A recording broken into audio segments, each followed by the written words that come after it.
Good afternoon. I hope everybody had a good Monday. Whew, it's been a busy day. I was really busy at work. We had a lot of our northern offices closed because of the storm and the inability to get to work and snowed in and stuff like that. And so I do hope and pray that everyone has weathered the storm and is weathering the storm safe and warm and hunker down with the necessities that they need. And always saying prayers, just saying prayers for the world in general, globally, but in the wake of the storm as well and the aftermath of it, because there's going to be aftermath. I know there's a lot of people out of power right now. And so I hope and pray everybody is doing okay. And it's crazy to see the unraveling of everything right now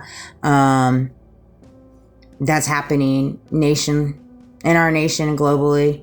I saw this freaking meme where it was like asking Netan, old BB, to be on the peace board is like asking Epstein to run a daycare. I thought that was so funny. I shared it. That's just truth. That man doesn't know peace as far as you throw him. And it's like, I mean, it's so comical, these men and their operations upstairs. Is like, help me help you, man. Strategic and calculated. A couple things came to me. When it's time to table something, God will make sure you do one way or another. And that's the truth. And when I say table something, meaning, let's set that aside. Maybe we'll revisit it later. Maybe we'll circle back. Or maybe we won't. Maybe we're going to table it and it's going to be tabled forever. Right? Whether that's friendships, businesses you work for, maybe it's time to turn a page. Relationships, marriages, breaking away from family bondage, toxic family relationships. That's been hard for me. A lot of people think, because it's family, you have to deal with the toxicity. No, you don't actually. You don't. Nobody deserves to be treated poorly. Nobody. For no reason. If people can't even tell you why they're treating you poorly or what they're accusing you of, like they're accusing you of doing something, but they won't tell you what they're accusing you of, right? Or they expect you to take responsibility, but they won't tell you what you're supposed to take responsibility for, as well as then they tell you that you're ill, you need help, you're living in the past, It's like, no, what are you hiding? Make it make sense. That's like not even a literate conversation, truthfully.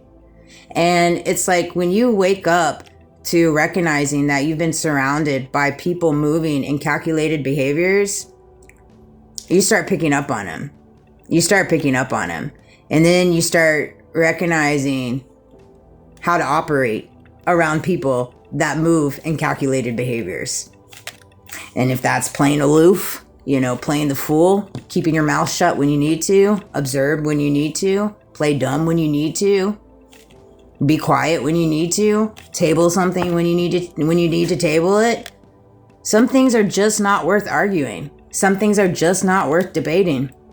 Some things you're just never going to understand. People you're just never going to understand. You're never going to understand the why. You're never going to get that answer.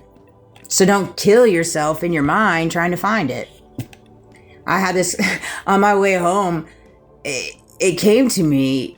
It's not about somebody being right or wrong. Like in this, nobody's right or wrong.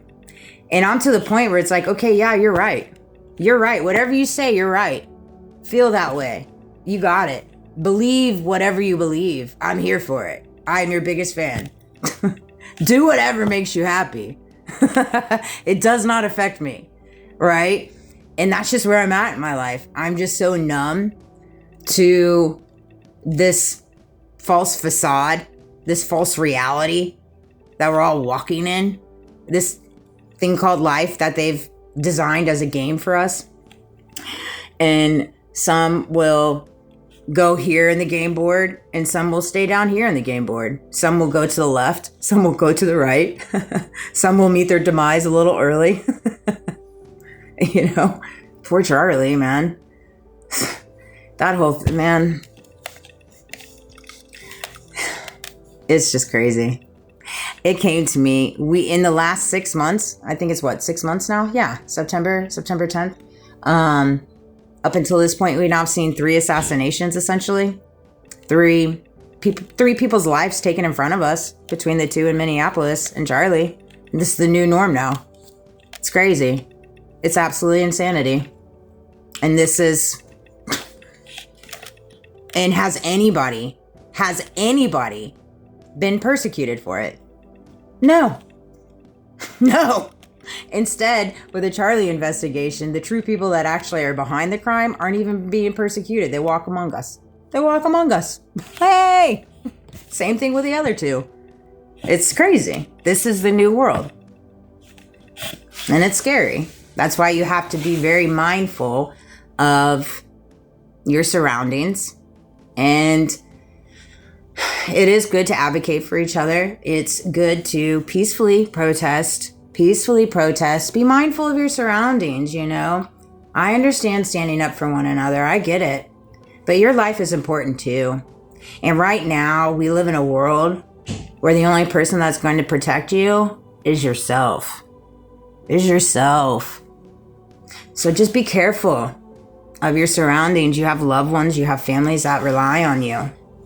You know, and it's unfortunate. It shouldn't be that way, guys, but it is right now. And so it's like, think smarter, not harder. Sometimes you got to learn to operate in the game. You can still protest. You can, like, all my videos are getting 0 views. I don't even care. Whatever. Makes no difference to me. People just are threatened, and people can stay threatened if that's the life they want to live, the remaining days that they have, if they want to keep checking over their shoulder, if they want to keep covering their tracks, making up more lies, creating more narratives, keep creating more smear campaigns. Poor Candace, but she's numb to it now too. You just become numb to it. That's when you become a beast. That's when you become your true beast. You become your inner child, the one that you always wanted when you were younger to come save you. You become that. The world kind of creates that. God kind of helps you through that when you truly give your life to God and recognize what Jesus Christ did on the cross and recognize Christ is King. Christ is King, right? You're not God. I'm not God. So neither of us get to pretend we're God, nor do we get to pretend that we make the decisions that we make based off because God told us to. That's just crazy. Especially if they're illegal, especially if it's towards harming somebody, especially if it's towards manipulating the population, especially if it's toward the psychological warfare ops that you guys do. If you think God's telling you to do that, you're on the wrong side of the fence. You're not hearing God. Okay, that's not what you're hearing. I don't know how else to explain it to you, but it's not God telling you to do that. But this is what they're going to do. And you got to learn that evil lives forever. However, when you can see evil, it no longer lives in your life. Evil is forever, just like God lives forever. God's love lives forever, right in here, in your heart of hearts. Christ's conscience, the Holy Spirit resides inside of you. But the evil is around. The devil walks among us. The devil is in the details, just like God's in the details, always, right? But then you get to a place in your walk where you can start seeing the evil. You can pick up the evil in like 2.2 seconds, and then it doesn't affect you no more. You got the armor of God around you, baby. Ain't nothing gonna get you that wasn't meant to get you. That's truth. Dang, that's powerful. Good little message right here. I'm on point. I love you guys. I'm gonna watch some podcasts tonight. I'm tired. I'm warped. I'm gonna lay low a little bit. I'm gonna bring it down to 1 video a day. I'm tired of the censorship, so we'll see what kind of content other people make, because you ain't gonna get much from me. I got a plan out. I got a 6-month plan for what I got going, what I got cooking. Amanda's got some stuff cooking. I guarantee you that. I love you guys.